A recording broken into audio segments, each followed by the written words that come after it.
The emergency signal cut through the peaceful hum of the Galactic Council chamber like a knife. Every ambassador present felt their blood run cold as the message played for the third time. It was a Valoran transmission, broken and desperate, filled with the screams of dying civilians and the roar of weapons fire. "Please, anyone who can hear this," the voice begged in the universal translator language. "This is Elder Velthar of Thessia 9. The Kragath swarm has broken through our defenses. We have no weapons, no military. Our shields are failing. They are killing everyone. Please, we need help. We need—" The transmission ended in static. Counselor Draven, a tall being with silver skin and 4 arms, stood slowly. His voice was measured, but his hands trembled. "The nearest council fleet is 17 days away at maximum speed. The Valorans have perhaps 3 days before the Kragath finish their assault." Silence filled the chamber. Everyone knew what that meant. The Valorans would be extinct before help arrived. Ambassador G1 sat in the human section of the gallery, far from the main council floor. Humans were not members of the Galactic Council. They were observers, barely tolerated, always watched with suspicious eyes. She was a small woman with short black hair and sharp eyes that missed nothing. She had been Earth's representative for 2 years, and in that time she had learned that most species in the galaxy feared her kind. They called humans Deathworlders in whispered tones. Earth, they said, was a nightmare planet where everything tried to kill everything else. The gravity was too strong, the weather was violent, the animals were predators.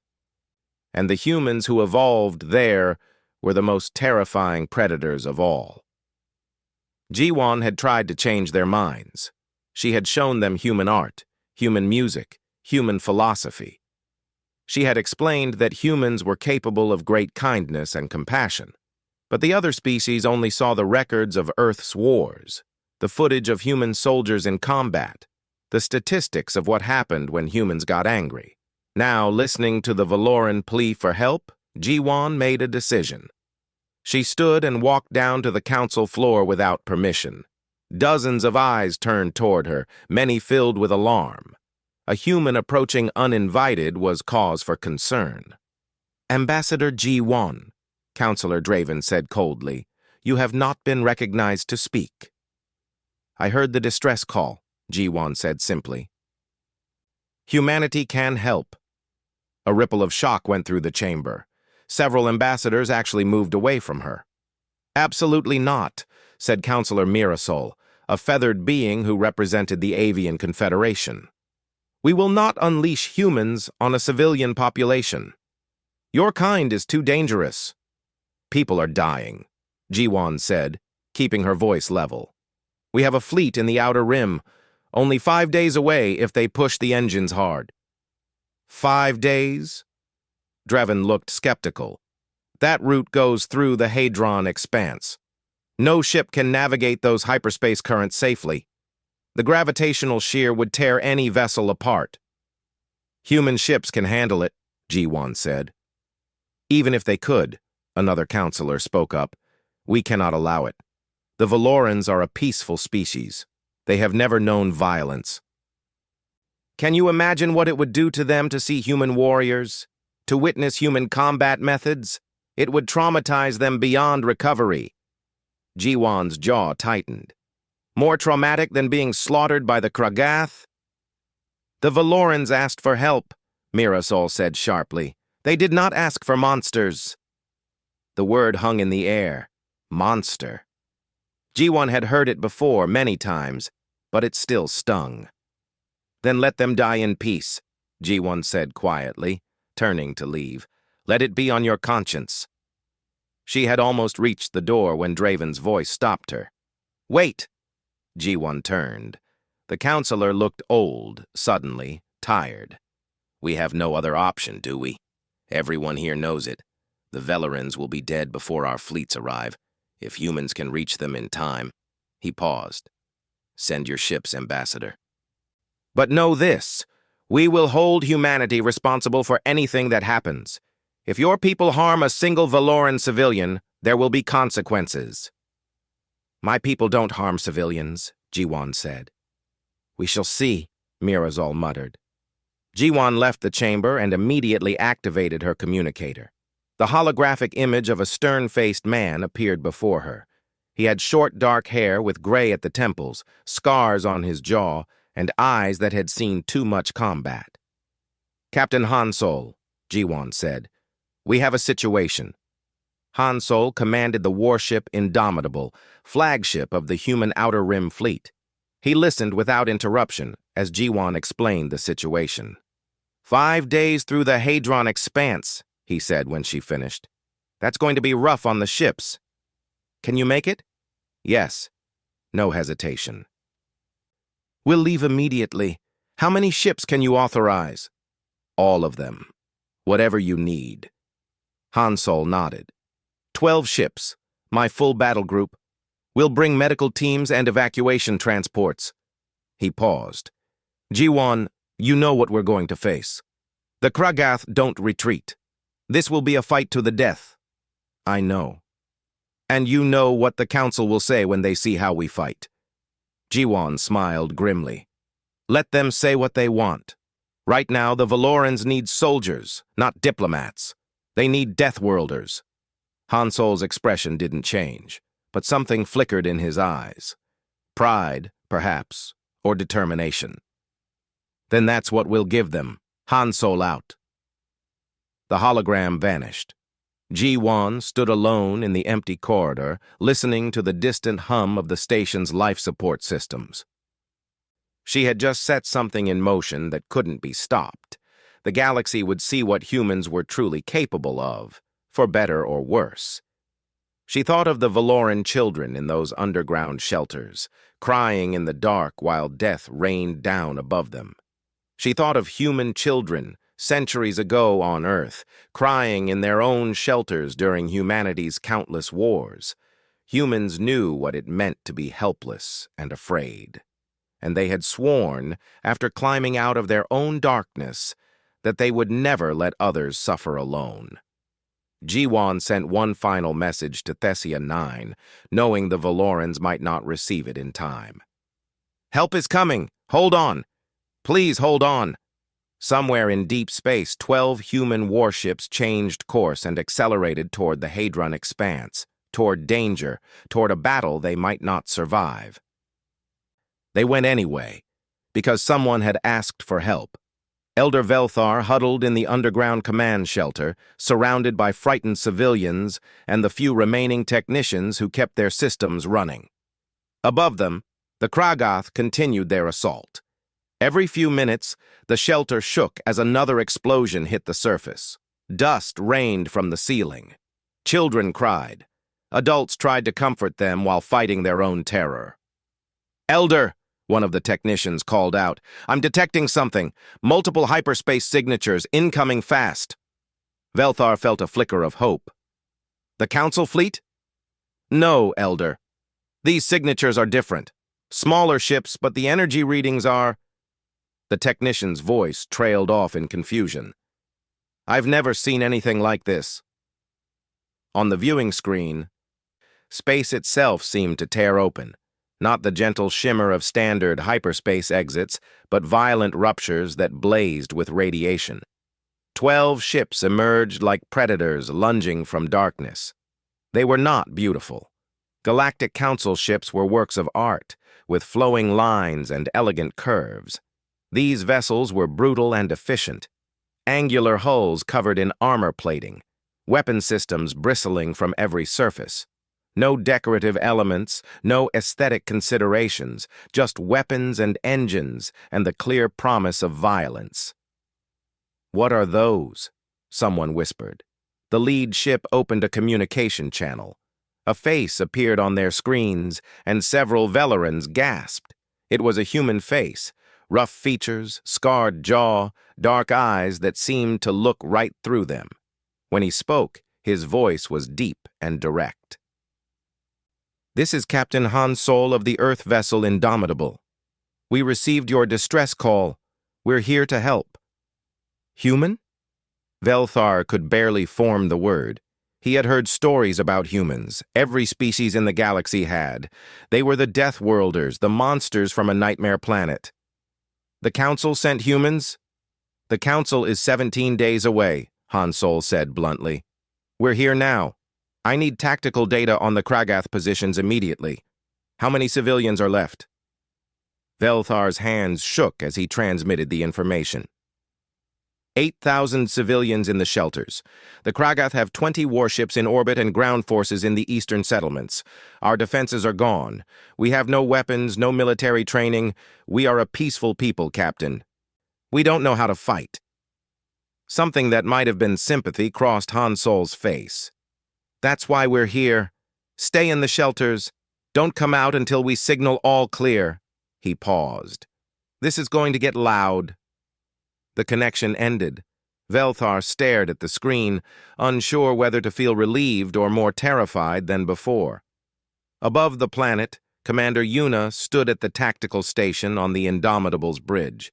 She was younger than Han Sol, with sharp features and hands that moved across her controls with practiced precision. Kragath fleet is moving to intercept, she reported. 20 warships, all capital class. They're bigger than our ships. Bigger doesn't mean better, Han Sol said. Dae Sung, how are your pilots?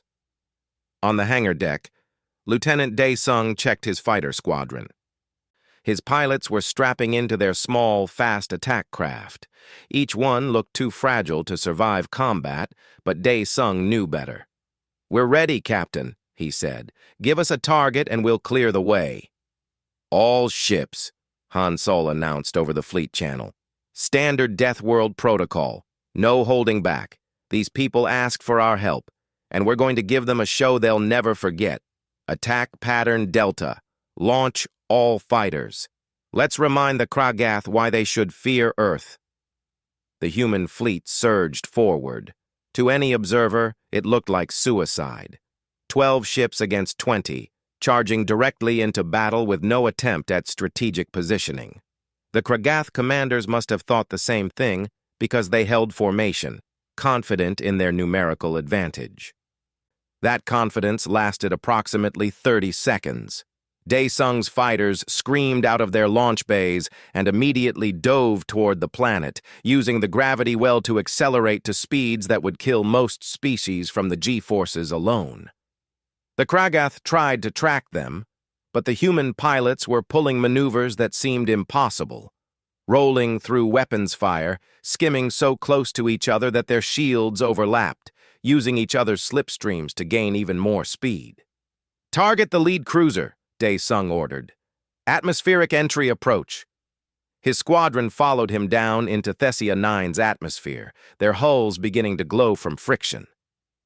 The Kragath cruiser pursued, not understanding the danger until it was too late. As they pulled out of the dive, the cruiser tried to follow, but its shields couldn't handle the atmospheric stress at that angle. The ship broke apart, pieces raining down in fiery streaks. One down, Dae Sung reported calmly. On the planet's surface, Dr. Hyun-woo prepared his medical teams. He was an older man with gray hair and steady hands, more comfortable with a surgical laser than a weapon. Around him, combat medics loaded supplies into armored transports. The fighting hasn't even finished, one of the medics said nervously. Shouldn't we wait? People are dying now, Hyun-woo said simply. We go now. The transport launched from the Indomitable's bay, even as the ship fired its main cannons at a Kragath destroyer. Explosions lit up space around them, but the pilot didn't hesitate, diving straight through the combat zone toward the planet below. In the shelter, Velthar watched his screens in stunned disbelief. The human fleet was tearing through the Kragath formation like a pack of predators. Their ships moved in ways that violated every rule of space combat, turning too sharply, accelerating too fast, positioning themselves in crossfires that should have destroyed them, but somehow didn't, and they were winning. A human destroyer rammed directly into a Kragath cruiser, shields blazing. The impact should have destroyed both ships, but the human vessel pulled away at the last second, leaving the Kragath ship crippled and drifting. Another human ship flew within meters of a Kragath carrier, so close that their shields interfaced, and fired its weapons at point-blank range straight through the weakened shield junction. "They fight like madmen," Velthar whispered. "Like they don't fear death." "Elder," the technician called out in alarm. "A ship is landing near the shelter. It's human." Panic spread through the civilians. A human ship here, with them. Velthar tried to calm everyone, but his own hands were shaking. What if the stories were true? What if the humans were as dangerous as everyone said? The shelter door began to open. Everyone backed away. Dr. Hyun Woo entered first, followed by his medical teams. They wore armor covered in medical symbols and carried equipment cases instead of weapons. The doctor stopped when he saw the terrified Valorans pressed against the far wall. "We're here to help," he said gently. "I'm a doctor. We've come to treat the wounded." "But the battle," Velthar managed to say. "It's still happening outside." "Yes," Hyunwoo said, as if this was perfectly normal. "And people need medical care now, not after the battle is over. Where are your wounded?" For the next several hours, Velthar watched as the human medical team worked. They moved through the shelter with calm efficiency, treating injuries, distributing supplies, comforting frightened children. They showed no fear, no hesitation, even though the ground shook regularly from explosions above. One of Hyunwoo's medics, a young woman named Sunhee, knelt beside a Valoran child who was crying from a broken arm. She smiled at the child, speaking softly while she worked. "You're very brave," Sunhee said. "Much braver than I was at your age." The child sniffled. "Are you really from Earth?" "From the Death World?" "I am." "Are humans really scary?" Sunhee finished setting the broken bone and looked at the child seriously. "Sometimes we are, but only to people who hurt others. You're safe with us, I promise." Above the planet, the battle was turning into a rout. Half the Kragath fleet was destroyed or disabled. The rest were trying to retreat, but the human ships pursued relentlessly, giving them no quarter. "Captain," Yuna reported, "the Kragath are broadcasting a retreat order. They're running." "Let them run," Hansol said. "But make sure they spread the word about what happened here. I want every Kragath in this sector to know what happens when they attack defenseless civilians." The last Kragath ships fled into hyperspace, leaving their dead behind. The human fleet held position, battered but victorious. 12 ships had defeated 20 and done it in less than 2 hours. In the shelter, Velthar received the message from Hansol. "The Kragath are gone. You're safe now. We'll begin full evacuation and medical treatment immediately." Velthar looked around at his people, at the human medics working alongside them, at the frightened faces beginning to show relief instead of terror, at the evidence that maybe, just maybe, they had been wrong about humans. "Thank you," he said quietly. "Thank you for coming." Hansol's scarred face showed something that might have been a smile. "That's what we do." The celebration in the Valoran shelters lasted exactly 4 hours. Then the sensors picked up the new signatures. "Elder Velthar," the technician's voice was shaking. "More Kragath ships. Many more." On the Indomitable's bridge, Commander Yuna studied the incoming data with a grim expression. "Captain, we have 30 Kragath warships incoming. They're bringing their main battle fleet." Hansol stood at the center of the bridge, his face carved from stone.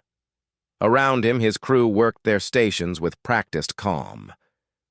"Time to arrival? 2 hours. Are the Valoran evacuations complete?" "No, sir.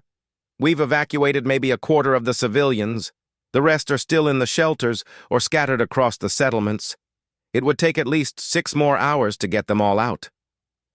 Hansol was quiet for a moment. Every person on the bridge knew what he was thinking. 12 ships against 30 was bad odds, even for humans. The smart move would be to evacuate who they could and retreat before the enemy arrived. Save the ships for another battle. Open fleet-wide channel, Han Sol ordered. Yuna activated the communications. On every human ship in the fleet, crews stopped what they were doing to listen to their commander. All ships, this is Captain Han Sol. The Kragath are sending their main fleet to finish what they started. 30 capital ships will be here in 2 hours. We are outnumbered. Our ships are already damaged from the last fight. High Command would tell us to retreat and save the fleet. He paused. But there are still 6,000 Valorans on that planet who need our protection. So here's what we're going to do. We're going to stay. We're going to fight. And we're going to show these Kragath bastards why Earth doesn't abandon people who asked for our help. A cheer went up across every ship. No one questioned the order. No one suggested retreat. They were human. And humans didn't run. Down on the planet's surface, Sergeant Bo-Ra assembled her Marine units. She was a stocky woman with broad shoulders and the look of someone who had spent her life in combat. Behind her, 300 Marines in full armor checked their weapons and equipment. "Listen up," Bo-Ra called out. "The Kragath are coming back with friends. Our job is to get the rest of the civilians to the extraction points before those ships arrive. That means we're going into active combat zones, pulling scared people out of hiding and carrying them to safety if we have to. Some of you won't make it back. I won't lie about that. But those people down there, they called for help, and we're going to damn well help them." A young Marine raised his hand. "Sergeant, why are we doing this? I mean, these aren't our people. They don't even like us. The whole galaxy calls us monsters." Bo-Ra looked at him steadily. "You know what I learned growing up on Earth? When someone needs help, you help them. Doesn't matter if they like you or not. Doesn't matter if they do the same for you. You help because it's the right thing to do. That's what makes us different from the Kragath. Now gear up. We leave in 5 minutes." The Marines descended to the surface in armored transports, landing in the middle of settlements that were still burning from the earlier Kragath attack. Bo-Ra led her unit toward the nearest civilian cluster, moving through ruined buildings and debris. They found a group of 30 Valorans hiding in a collapsed structure, too afraid to move. When Bo-Ra's armored figure appeared in the doorway, they screamed. "It's okay," Bo-Ra said, removing her helmet so they could see her face. "We're here to get you out. The Kragath are coming back, and you need to be gone before they arrive." A young Valoran named Kalseth stepped forward. He was barely an adult by his species' standards, thin and fragile-looking like all Valorans. "You're staying to fight? But there are so many of them." "That's why we need to hurry," Bo-Ra said simply. She gestured to her Marines. "Let's move, people. Gently. They're scared enough already." The Marines spread out, helping the Valorans to their feet, carrying those too injured or frightened to walk. They were surprisingly gentle for warriors, their armored hands careful with the fragile civilians. Kalseth walked beside Bo-Ra as they moved toward the extraction point. "Why?" he asked. "Why are you doing this?" "Everyone says humans are dangerous, that you only care about fighting and conquest." Bo-Ra laughed, a short bark of sound. "Kid, if we only cared about conquest, this would be a lot easier. We could just leave and let the Kragath have this place." "But you're not leaving." "No, we're not." "Even though you'll probably die?" Bo-Ra looked at him. "You asked for help, so we came." In orbit, Engineer Tae-Yang floated in the void of space, his suit's small thrusters keeping him steady against the hull of the Indomitable. Behind him, the ship's damaged armor showed scorch marks and holes from the previous battle. He worked quickly, welding plates over the worst damage, while his team did the same across other sections. "Tae-Yang," his supervisor called over the comm, "get back inside. The Kragath fleet will be here in 90 minutes. "Almost done," Tae-Yang said, his welding torch sending sparks across the metal. "Just need to seal this breach. We can finish repairs after we retreat." "We're not retreating." Then after the battle. Tae-Yang paused in his work. There might not be an after. I'd rather the ship be ready to fight now. He returned to welding. Around him, empty space stretched infinite and cold, but he didn't feel afraid. He felt useful. The Kragath fleet arrived exactly on schedule. 30 massive warships dropped out of hyperspace in perfect formation, their weapons already powering up. They expected to find the planet defenseless, the human ships long gone. Instead, they found 12 human vessels waiting for them in a defensive position around Thessia 9. The Kragath commander couldn't believe what he was seeing. They stayed. 12 ships against our entire fleet. They must be insane. He ordered the attack. The human fleet met them head-on. This time there were no clever tactics, no surprise maneuvers. Just brutal, desperate fighting as 12 ships tried to hold back 30. The space around Thessia 9 became a storm of weapons fire and explosions. On the Indomitable's bridge, Yuna called out damage reports in a steady voice, even as the ship shook from impacts. Shields at 60%. Port weapons array offline. Fire on deck 7 and 8. Damage control responding. Keep firing, Han Sol ordered. He stood at the center of the chaos, unmoved by the violence around him. All ships, Titan formation.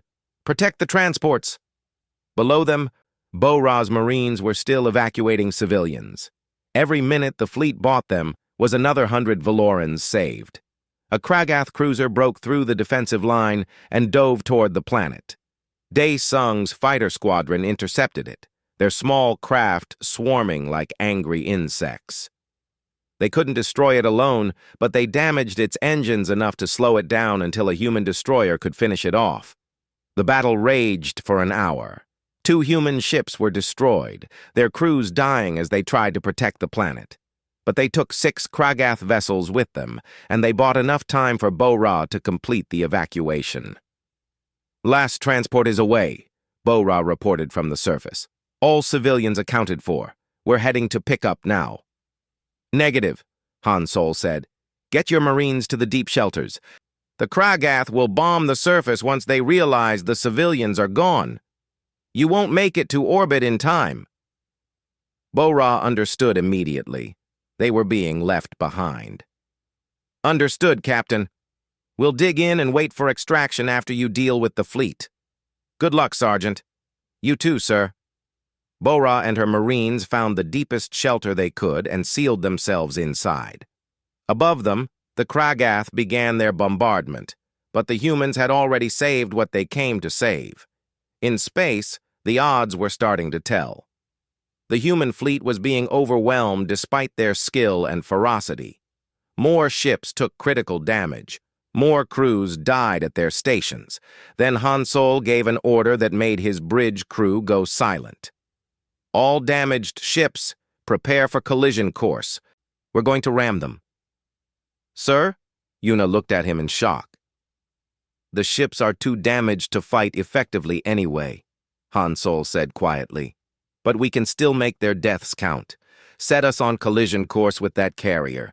Evacuate all non-essential personnel to the escape pods. Captain, you can't... I'm not abandoning my ship, Han Sol said. Now give the order. 3 human ships, too damaged to continue fighting, turned and accelerated toward the largest Kragath vessels. Their crews evacuated, leaving only the captains and a skeleton bridge staff. At the last moment, they detonated their reactors. The resulting explosions destroyed 4 Kragath capital ships and severely damaged 6 more. The Kragath fleet broke.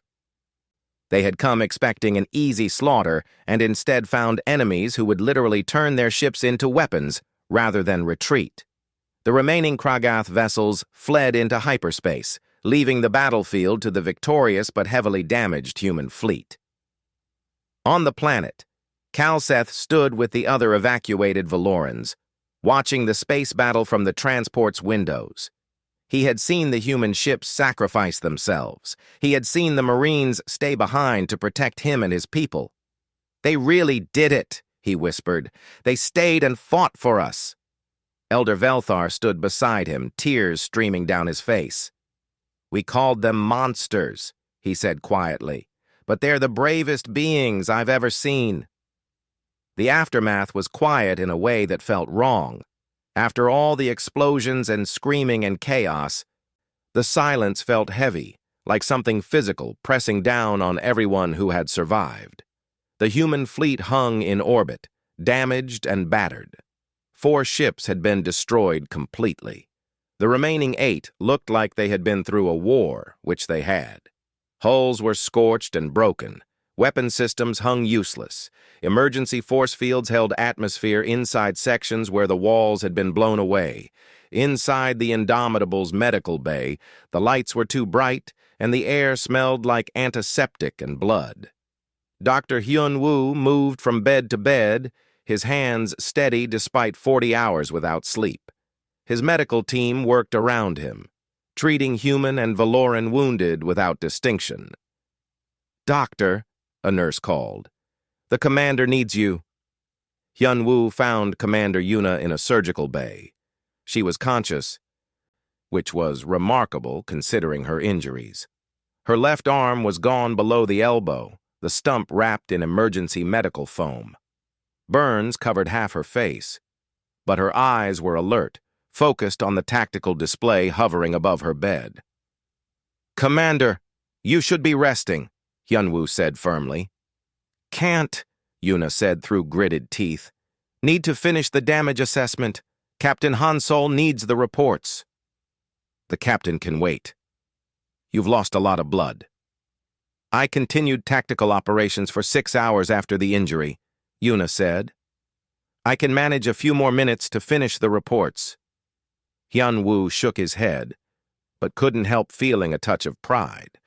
Only a human would keep working with injuries that would have killed most species. "Fine, but after that you're getting proper rest. Even if I have to sedate you. Deal." Elder Velthar had insisted on coming aboard the Indomitable, despite the danger. The Valorans had been evacuated to a safe location on the other side of the planet, but Velthar needed to see, needed to understand what had been sacrificed for his people. He walked through the ship's corridors escorted by a young Marine. Everywhere he looked, he saw evidence of the battle, blast marks on walls, emergency repair crews welding panels, exhausted crew members slumped at their stations, too tired to move but still working. They passed through a section where the wall had been completely blown away, replaced by a shimmering force field that held the atmosphere in. Through it, Velthar could see space and the debris field from the battle.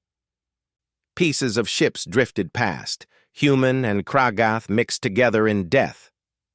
"So many," Velthar whispered. "So many died." The Marine beside him nodded.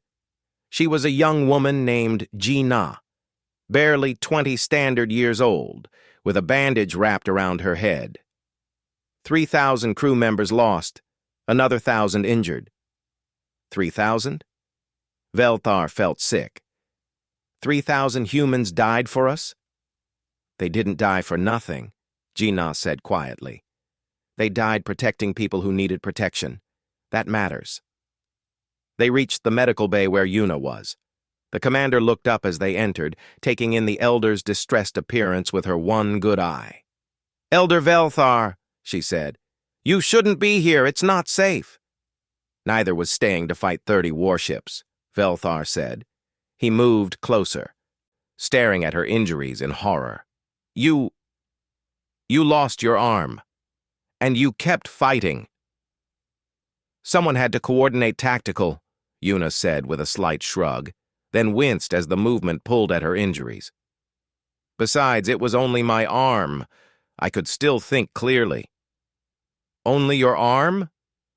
Velthar couldn't comprehend it. Valorans would have gone into shock from such an injury. They certainly wouldn't have continued working. "How is that possible?" "Pain management training," Yuna said simply. "And adrenaline. Mostly adrenaline." She looked at him seriously. "Elder, we came here to do a job. We did it. Your people are safe. That's what matters." "But the cost is what it is," Yuna interrupted gently. We knew the risks when we came. Every person on these ships volunteered to be here. We made our choice.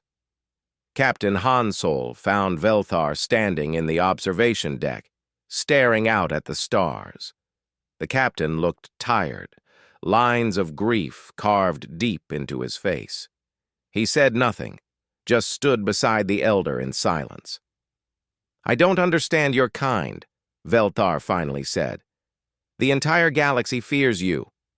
Everyone says humans are violent and dangerous, but you came when we called. You stayed when you should have run. You sacrificed yourselves for strangers." Hansol was quiet for a long moment. "My homeworld," he said eventually. "Earth. You know they call it a death world. Yes, everything on Earth evolved to survive. The plants, the animals, the bacteria, everything fights to live, and humans, we're the ones who survived it all. We learned to fight. We learned to be strong." He paused. "But we also learned something else. We learned that the strong have a responsibility to protect the weak, because we know what it's like to be weak. We know what it's like to be afraid and helpless and hoping someone will save us." "Your history," Velthar said slowly. "It was violent?" "Very. We spent thousands of years fighting each other. War after war. Millions dead. We almost destroyed ourselves several times." Hansol's hands clenched on the railing. "But we learned. Slowly, painfully, we learned that strength without honor is just cruelty. That violence without purpose is just destruction. We learned that the greatest strength is knowing when to fight and what to fight for." "And you fight for others? Even those who fear you?" "Especially those who fear us," Hansol said. "Because they need protection most of all." Footsteps echoed behind them. Ambassador G1 entered the observation deck, followed by a delegation from the Galactic Council. They had arrived with a relief fleet, now that the danger was past, now that it was safe. Counselor Draven looked around the damaged ship with an expression that might have been shame. "Captain Hansol, we came to assess the situation." "The situation is resolved," Hansol said coldly. "The Velerans are safe. The Kragath are gone." "Yes, we saw the debris field." Draven hesitated. "We also saw the casualty reports. Captain, I must ask, was it worth it? 3,000 lives for 8,000 Velerans?" The temperature in the room seemed to drop. Hansol turned to face the counselor fully, and there was something in his eyes that made the alien take a step back. "Was it worth it?" Hansol repeated softly. "You want to know if 3,000 humans were worth 8,000 Velorans? As if we can measure the value of life like cargo?" "I didn't mean—" "Yes, you did." Hansol moved closer. "You came here after it was safe. You arrived after the fighting was done. And now you want to judge whether my people's sacrifice was worthwhile?" His voice was still quiet, but it cut like a knife. "Every person who died on these ships knew the risks. Every single one of them chose to be here. They chose to fight for people who call us monsters. They chose to die protecting civilians of a species they'd never met. Don't you dare suggest their sacrifice wasn't worth it." Ambassador G1 stepped forward, placing a hand on Hansol's arm. "Captain," she said gently. Hansol took a breath, controlling himself. "Counselor, if you'll excuse me, I need to attend to my crew." He left the observation deck, leaving the council members standing in uncomfortable silence. Elder Velthar watched them with new eyes, seeing their perfect uniforms and unblemished ships, seeing how they had arrived only after the danger passed. "You should be ashamed," he said quietly. Draven turned to him, surprised. "Elder, we called for help and you debated. You worried about what it would look like, about the political consequences. The humans just came." Velthar's voice grew stronger. "They fought for us. They died for us. And you stand here questioning whether it was worth it?" Elder Velthar, surely you understand. I understand perfectly, Velthar interrupted. I understand that humans, who you call monsters, showed more compassion and bravery than the entire Galactic Council combined. I understand that my people are alive because of their sacrifice, and I understand that we owe them a debt that can never be repaid. Later, in the planet's refugee camp, a small Valoran child approached one of the human Marines standing guard. The Marine was a big man named Wu Jin, his armor scarred from combat, his face tired but alert. The child held out a small flower, one of the native plants that grew on Thessia 9. It was a simple gesture, but the child's hands were shaking with nervousness. Wu Jin looked down at the flower, then at the child. Slowly, carefully, he removed his helmet and knelt down to the child's level. His scarred face softened into something approaching a smile. "Thank you," he said quietly, taking the flower with surprising gentleness. "This means a lot." The child smiled, losing some of their fear. "You saved us," they said in their small voice. "Mama said you're a hero." Wu Jin's eyes grew wet, but he blinked the tears away. "I'm just a soldier kid, but I'm glad you're safe." Around the camp, other Valorans were beginning to approach the human soldiers, offering small gifts, words of thanks, tentative smiles. The fear was still there, but it was being replaced by something else: gratitude, respect, understanding. That evening, Elder Velthar called a gathering of all the Valorans. They stood in the largest shelter, thousands of them, looking to their elder for guidance. "My people," Velthar began. "We have learned something important these past days. We learned that the stories we heard about humans were both true and false. Yes, they are warriors from a death world. Yes, they are capable of great violence. But they are also capable of great sacrifice, great honor, great compassion." He paused, looking around at the faces of his people. 3,000 humans died protecting us. 3,000 beings who had never met us, who knew we feared them, who owed us nothing. They gave their lives freely because we asked for help. And that, my people, is a debt we must never forget. The Valorans bowed their heads in respect. On the Indomitable, Captain Hansol sat alone in his quarters. On his desk lay the list of casualties. 3,000 names. 3,000 people who had followed him into battle and never came home. He knew each name. He had memorized them all. It was the least he could do. A knock on his door. "Come in," he called. Ambassador Jiwan entered, carrying 2 cups of earth coffee. She set one in front of him and sat down without asking permission. "You did everything right," she said. "Did I?" Hansol gestured at the casualty list. 3,000 people dead, Jiwan. 3,000 people who saved 8,000 lives, who showed the galaxy what humanity really means. She sipped her coffee. "The Council is drafting a formal apology. Several species have requested military cooperation agreements. Hansol, what happened here changed something. The galaxy saw us not as monsters, but as protectors. At what cost? At the cost that war always demands," Jiwan said quietly. "But those people chose to pay it. Honor their choice by making it mean something." Hansol looked at the casualty list again, then at the message he had received from Velthar. The Elder had promised that the Valorans would build a memorial listing every human who died. They would guard it forever, he said. They would make sure the galaxy never forgot. "They called us Deathworlders," Hansol said. "We are Deathworlders," Jiwan replied. "We're from a planet that tried to kill us every day. But we learned something that most species never had to learn.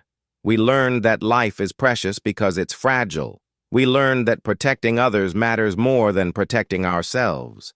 We learned what it means to be truly strong." Hansol nodded slowly. The galaxy will never trust us completely. Maybe not, but after today they'll respect us. And they'll know that when they call for help, we answer. Outside the window, the stars shone cold and distant. But somewhere down on Thessia 9, Valoran children were sleeping safely in their beds, no longer afraid of the darkness. And that, Hansol thought, was worth any price. 6 months had passed since the Battle of Thessia 9. The galaxy had changed in that time, though not everyone wanted to admit it. The story had spread like wildfire through every civilized system. The Valorans made sure of that. They transmitted recordings of the battle, testimonies from survivors, images of the human medical teams working through active combat to save lives. They shared everything, making sure the galaxy saw the truth of what had happened. Now, Admiral Hansol stood on the bridge of the newly commissioned flagship Unity, looking out at a sight that would have been impossible a year ago. His fleet hung in formation, but it wasn't just human ships anymore. Valoran vessels flew alongside them. So did ships from the Avian Confederation, the Methane Breathers Alliance, and a dozen other species. All of them had requested to join the new combined defense force, all of them wanting to learn from the humans they once feared. "Admiral?" Commander Yuna called from her station. She had a new prosthetic arm now, advanced technology that moved like the real thing. She wore it with pride, a reminder of what she had survived. "Incoming transmission from the Galactic Council. They're ready for you." Hansol nodded, straightening his uniform. "Put them through."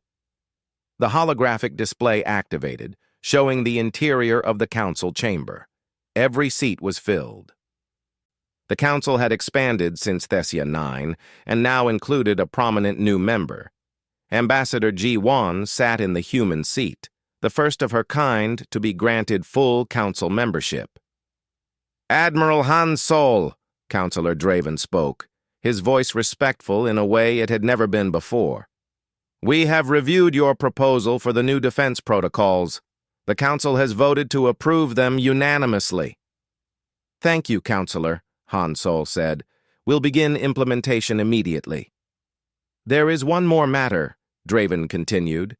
"The Council wishes to formally apologize once again for our actions during the Thessia 9 crisis. We allowed our fear and prejudice to nearly cost 8,000 innocent lives. We are grateful that humans are more honorable than we were." Hansol could have said many things to that. He could have pointed out how the council had arrived only after the fighting was done, how they had questioned the sacrifice, how they had called his people monsters. But he had learned that some victories were won not through words, but through actions that spoke louder. "The past is the past, Counselor," Hansol said simply. "What matters now is building a better future." After the transmission ended, Yuna approached him with a slight smile. "You're getting diplomatic in your old age, Admiral." Hansol snorted. "Don't tell anyone. I have a reputation to maintain." Down on Thessia 9, the memorial stood completed at last.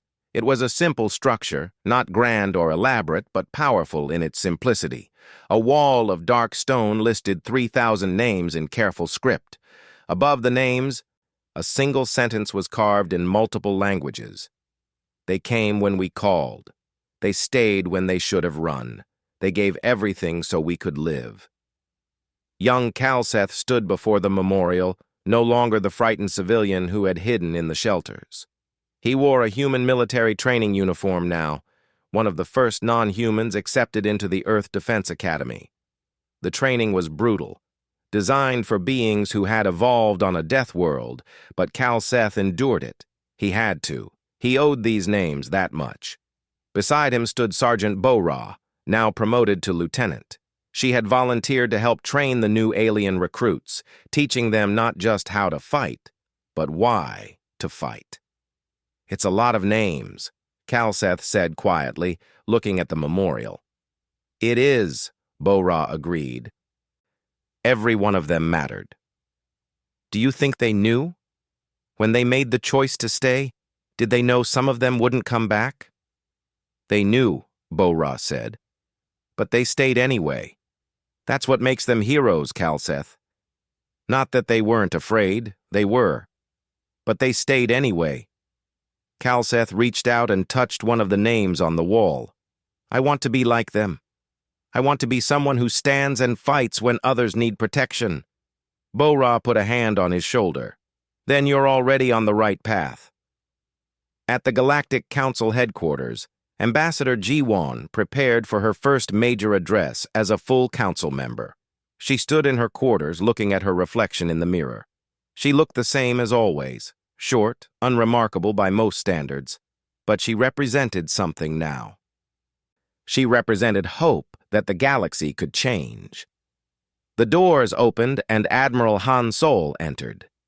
He was on the station for a strategic planning meeting, but he had made time to see her before the address.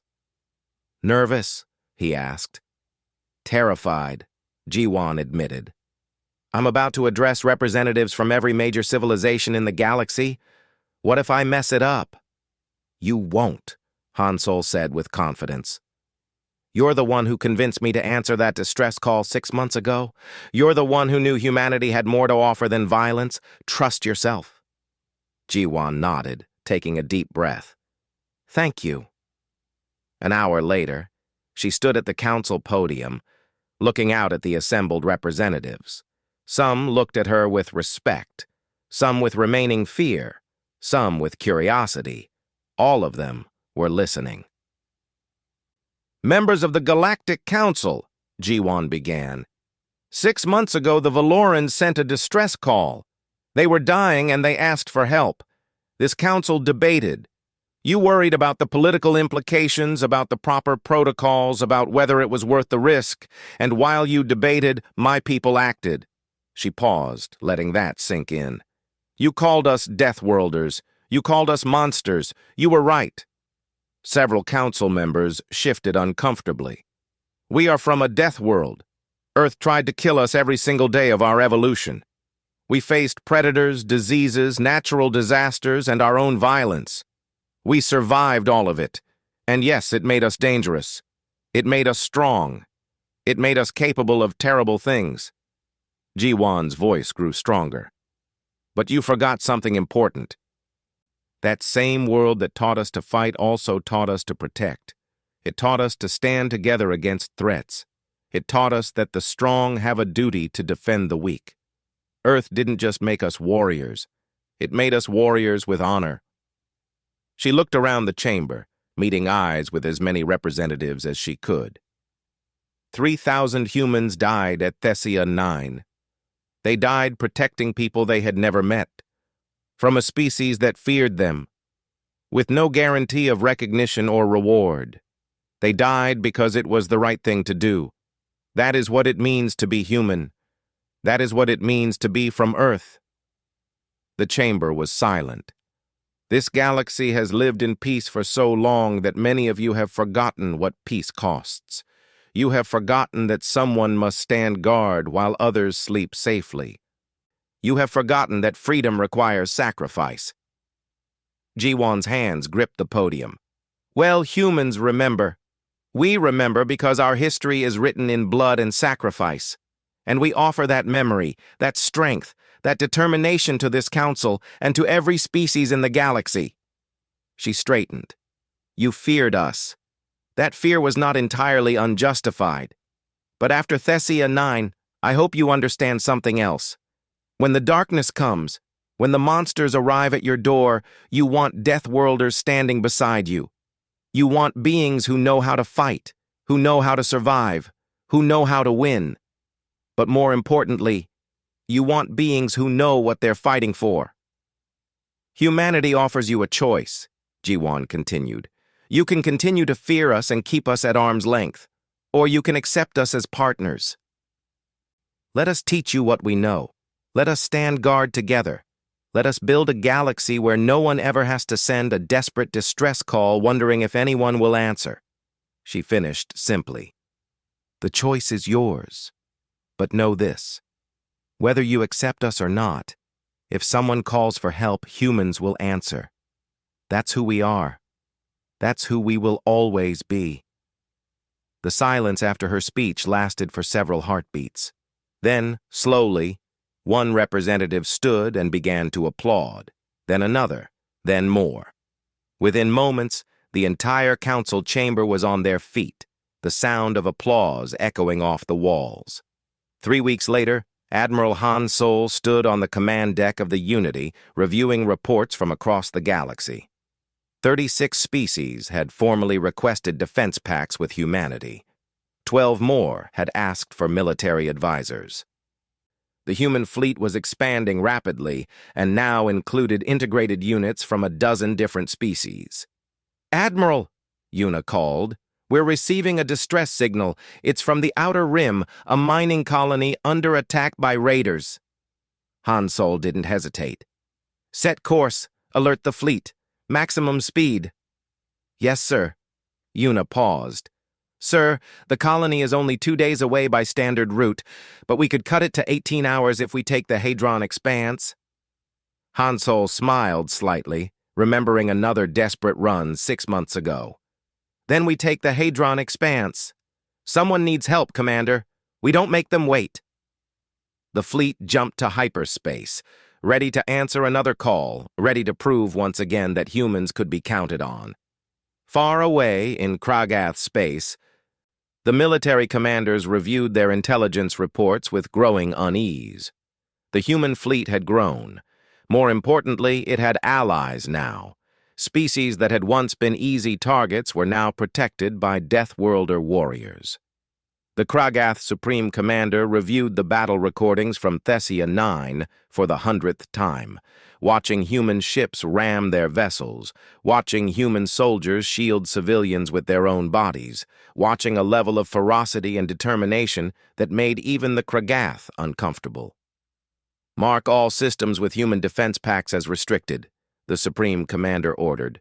"We do not engage forces protected by the Deathworlders. We do not want that kind of fight." For the first time in their conquering history, the Kragath were retreating, not because they had been defeated, but because they were afraid. On Thessia 9, the sun set over the memorial. Valoran children played nearby, their laughter echoing through the peaceful settlement. They played without fear now, knowing that somewhere in the dark between the stars, human ships stood watch. And on the memorial wall, 3,000 names gleamed in the fading light, a reminder of what had been sacrificed and what had been gained. The galaxy had learned to fear humans. Now it learned to trust them too. And somewhere, another distress call would come, another desperate plea for help from people who had nowhere else to turn, and the humans would answer. They always did.